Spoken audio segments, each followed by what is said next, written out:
Thanks so much for being here. Thank you, Tanya, for inviting me. So I've been mulling around this phrase, thinking outside the box. Can I have a show of hands of how many of you have heard that phrase? Right, okay. And I know it's supposed to mean creative and novel thinking, and as a creative writer, I should be, yay, creative, yay, novel. But the phrase has become a cliche. I can already see it in the next professional development catalog. Dealing with difficult people, check. Cultivating the customer, yep. Thinking outside the box, I don't understand why anybody would want to think outside of a box. When I was a kid living in Wisconsin, all I wanted to do was get inside of a box to think. I had 4 siblings. I shared a room and a bed with my older sister, and I worked with my parents and siblings at our 4-acre farm across town. I didn't know Virginia Woolf yet, but I wanted what she coined a room of one's own, a place where I could think and pretend and indulge my imagination. So I walked 2 blocks from our house to McKinley's Furniture and grabbed as many appliance and sofa boxes as they would give me and dragged them back to my yard and built a fort. Inside, I imagined traveling all over the world and living abroad.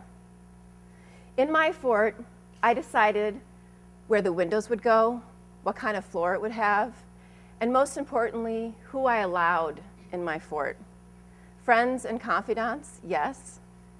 People who thought I was silly or stupid, But then as I grew older, I spent more and more time in other people's boxes and forts, building their ideas.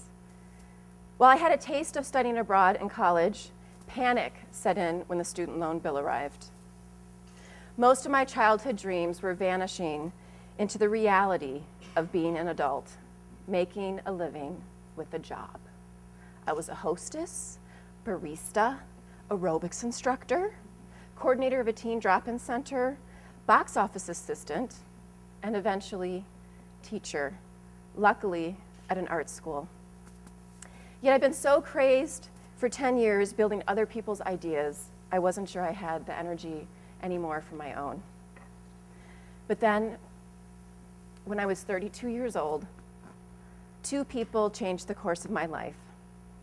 The first was my friend Angela, who nonchalantly mentioned at a party that her friends were selling their house, a house overseas, in Italy, in the hills of Tuscany. I was transported back to my childhood forts and the idea of living abroad. Without knowing it, Angela just handed me the metaphorical cardboard to build a new box for one of my dreams. I had never been to Italy, was working full-time in grad school, and living paycheck to paycheck. I could have easily brushed off Angela's comments with, oh, cool, too bad I can't afford it. Or, oh, I wish I knew Italian. But something in me lit up when I heard about this house. I knew I had to see it. The second person who changed my life was the poet Mary Oliver. I was writing fiction at the time, but I loved the economy of poetry, and so when I was at the bookstore, I veered over to the poetry aisle and found Oliver's book, Dream Work. Kind of apropos, right? In Wild Geese, she writes, "You do not have to be good. You do not have to walk on your knees 1,000 miles through the desert, repenting. You only have to love. You only have to let the soft animal of your body love what it loves." I felt like Oliver was speaking to me. Finally, someone giving me permission to love what I love. In another poem, she compares our dreams to the bud of a flower, and on each petal is a letter that if we could just string them together, it would spell the answer. But there are so many diversions, birds coming and going, the black fox, the moon staring with her bone white eye. But then Oliver writes, "When you are finally spent dragging the muddy skirt of your roots and wake up, you feel 2 or 3 syllables in your mouth. Not yet a word or even an answer, but a feeling, like when the locks click open and fire surges through the woods and the blossoms blossom. When Angela told me about the house, I didn't have the answer for how I was going to buy it. I just had a feeling I would figure it out. So I wrote the owners, and they agreed to show me the house. My bosses generously gave me time off, and I had enough credit on one of my credit cards to buy a plane ticket. And sweet Angela, again, arranged for me to stay at a friend's apartment in Florence. The great thing about knowing what kind of life you want to build is most people want to help you build it. I made it to Florence, and 2 days later met the owners at the Florence train station, and they drove me to the house.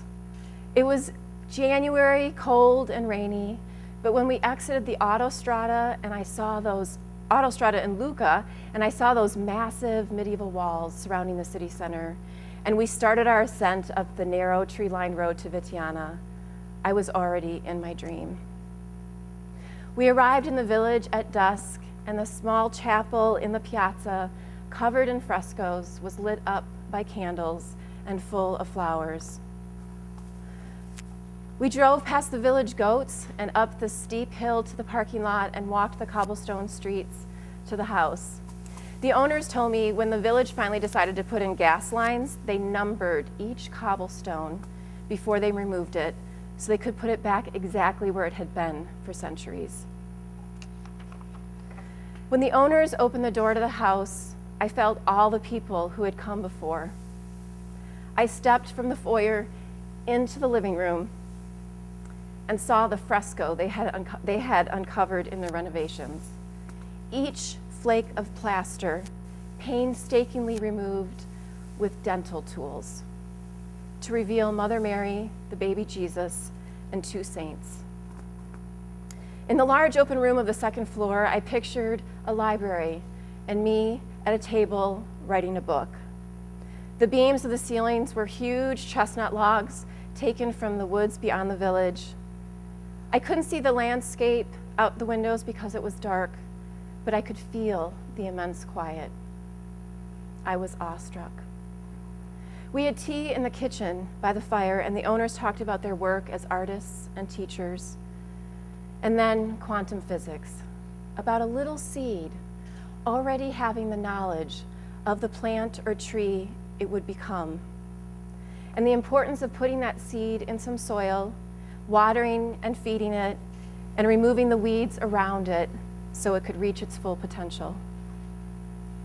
In the morning, I opened the window in my room and saw the breathtaking landscape, mountains of woods, the spine of the village rooftops, even the white marble of Carrara was visible.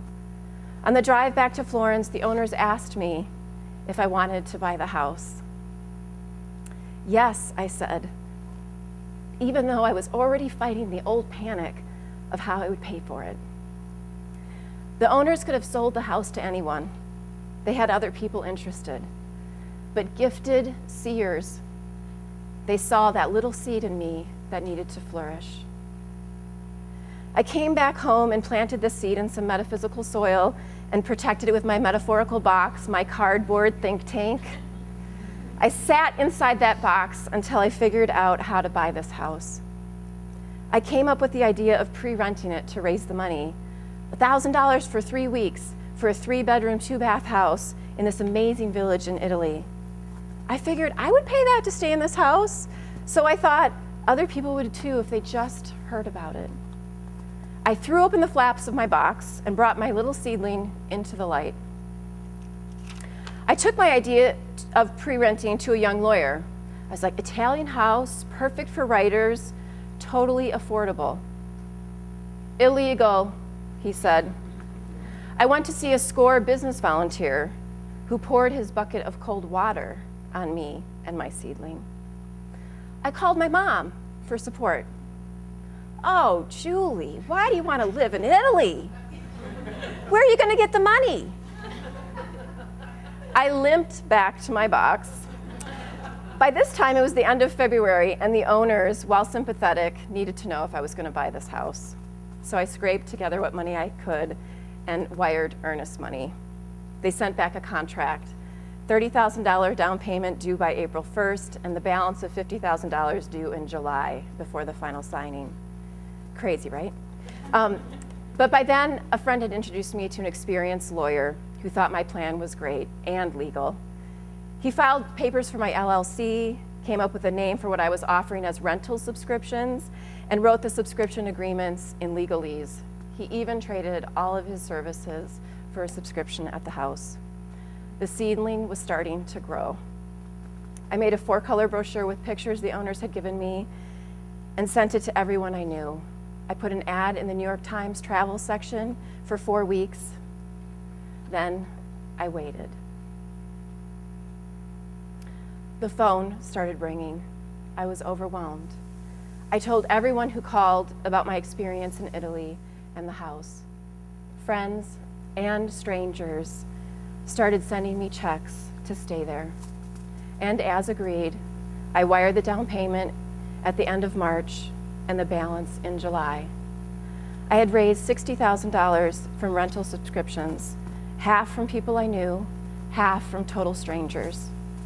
The rest came from my cashed-in retirement account, an $8,000 line of credit from my credit union, a $6,000 loan from my folks, and a $2,000 loan from Angela for the closing costs. I signed the papers to make the house mine on July 17th, 2001. My name, Julie, means youthful spirit, so I thought naming the house Casa di Julie not only acknowledged my pride and ownership, but also the imagination of my childhood forts and the determined spirit I had in raising the money to buy it. The seed of my dream has blossomed into a beautiful tree that shelters all those who enter it. And I'm so grateful to everyone who helped me water and feed that seed. So if you have a nagging sense of a dream unfulfilled, like I did, please build a box for it. Get inside and think about how you can make it a reality. Then open it up to the world, ignoring all the bad advice, until you find the people who want to help you build your dream. Thank you.